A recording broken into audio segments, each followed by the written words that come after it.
যে ছোটোবেলা যে সুন্দরবনের বড় মানে আমার জন্ম, তারপরে হচ্ছে ওখানে বড় হওয়া, ক্লাস 10 পর্যন্ত পড়া, তো এই বেড়ে ওঠার সঙ্গে সঙ্গে মাটির সাথে আমার একটা সম্পর্ক তৈরি হয়ে যায়। আর সুন্দরবন নদী, আমার বাবা হচ্ছে মাছ ধরতেন জেলে, তারপর কৃষিকাজও করতেন। দেখা যাচ্ছে যে আমি বাবার সঙ্গে অনেক সময় মাছ ধরতে গেছি, জমিতে কৃষিকাজ করছি। তো এই জিনিসগুলো করতে করতে মাটির সাথে একটা মানে আত্মার একটা সম্পর্ক তৈরি হয়ে গেল। শহরে থাকলে দেখা যাচ্ছে যে এতটা আমার হইতো না, যত গ্রামে যেভাবে বেড়ে উঠছি। তো ওই যে জার্নিটা, ওই জায়গা থেকে আমি নিজের ভিতরে একটা একটা ধারণ করি যে না, হ্যাঁ, এই মাটি নিয়ে কিভাবে কাজ করা যেতে পারে। এটা কিন্তু আমার হচ্ছে গ্র্যাজুয়েশনের পরে, অনার্সের পরে আমার এই চিন্তাভাবনাগুলো হয়। তো তখন এই মাটিটাকে নিয়ে প্র্যাকটিস করতে থাকি যে কীভাবে এটাকে না আমি একটা ক্যানভাসের উপরে রাখতে পারি, কীভাবে এটাকে দীর্ঘস্থায়ী করা যায়, এই প্রসেসিংগুলো আমি করতে থাকি। তো এই যে জার্নিটা, যে মাটির সাথে কীভাবে ইয়ে হতে পারে, যে এটাকে আরও একটু কীভাবে দীর্ঘস্থায়ী করতে পারি, আর সঙ্গে সঙ্গে যে একাডেমিক যে জার্নিটা আমার, কিছু ফর্ম, তখন আমি আবার আস্তে আস্তে আস্তে আস্তে সেটাকে অ্যাবস্ট্রাকশনের দিকে চলে যাই, মানে কীভাবে অ্যাবস্ট্রাকশনটা করা যেতে পারে।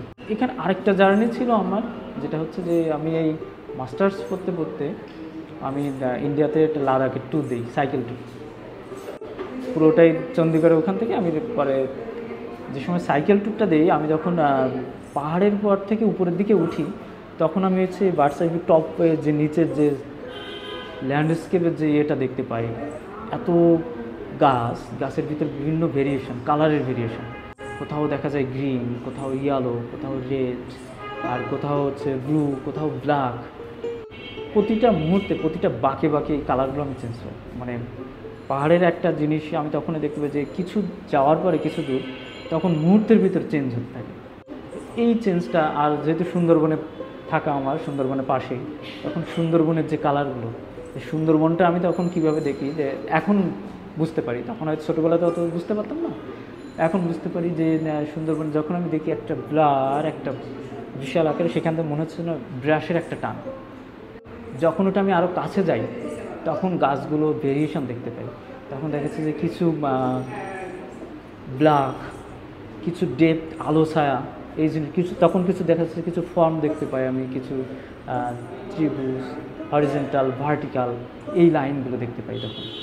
তো এই জিনিসটাকে তখন আস্তে আস্তে আস্তে আস্তে আমার নিজের ভিতরে ধারণ করতে থাকি। আর পরবর্তীতে এসে এখন যে জার্নিটা আমি শেয়ার করতে চাইলাম, যে এই ছোটোবেলা থেকে বর্তমান পর্যন্ত, এই ছোটোবেলার জার্নিটা বলতে গেলে এটা বলতে পারি যে হচ্ছে এই মাটির সাথে যে আমার সম্পর্ক, আর এই বড় হওয়ার পরে যে কালার, যে নেচার নিয়ে যে, এখানে আমার এই এক্সিবিশন কিন্তু দুইটা ঘটনার কাজ আছে।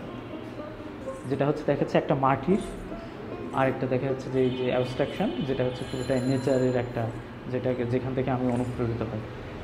তো এই যে এই মাটিটার আরেকটা অংশ আমি বলতে পারি, যেটা হচ্ছে যে আমার মাটির ঘরে বেড়ে ওঠা, আমার দেয়ালের ঘর ছিল। আমার মাকে আমি দেখতাম যে হচ্ছে মাটি ওই দেয়ালের ঘরে হাত দিয়ে লেপতো, যে ওটাকে দীর্ঘদিন রাখার জন্য। কিছুদিন পরে আবার সেটাকে ভেঙে পড়তো, কিছু ক্র্যাক হতো, সেটাকে আবার রিপেয়ার করে আবার ইয়ে করতো।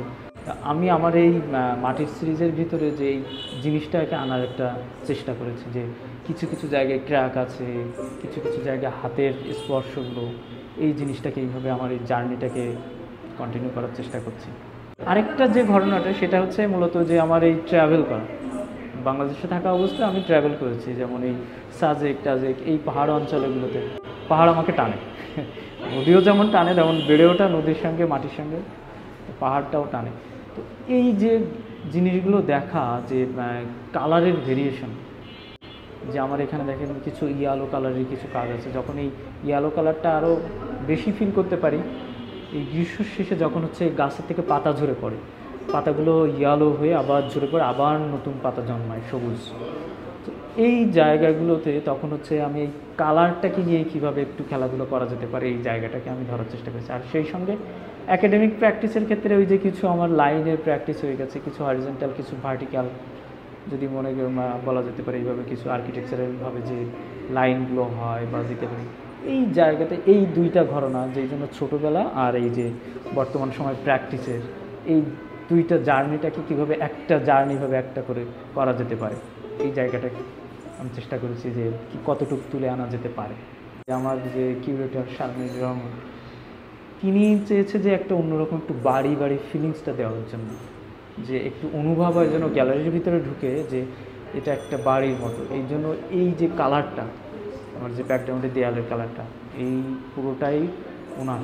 উনি হচ্ছে কিছুদিন ধরে এই জিনিসটাকে চেষ্টা করছে যে কীভাবে এটাকে প্রদর্শনীটা করা যেতে পারে এবং একটা ফিলিং বাড়ি বাড়ি যে অনুভব, এই জিনিসটা আনা যেতে পারে। তা আমি বলবো যে এটার পুরোটাই যদি ক্রেডিট দিতে হয় তাকে দিতে হবে। তারপর উনি একটু চিন্তা করছিলেন যে কীভাবে এটা কি কাজ করবে কি করবে না গ্যালারিতে, এটা নিয়ে একটু বেশ কনফিউশনে ছিলেন। তারপরে আর কি দেখা যাচ্ছে যে সাহস করে বললেন যে না, এটা হতেই পারে, এটা হবে। সেই জায়গা থেকে আমি তাকে অনেক অনেক ধন্যবাদ। আর কলাকেন্দ্রকে ধন্যবাদ যে এইরকম একটা সুযোগ করে দেওয়ার জন্য। আর যেটা বলা যায় যে গুরু শিষ্যর যে পরম্পরা, সেটা দেখা যাচ্ছে অখিল ভাইয়ের কাছ থেকে আমি যতটুকু পেয়েছি, উনি আমাকে যেভাবে সাহায্য করছে, যতটুকু হেল্প করছে, তা আসলে মানে বলার কোনো অপেক্ষা রাখে না।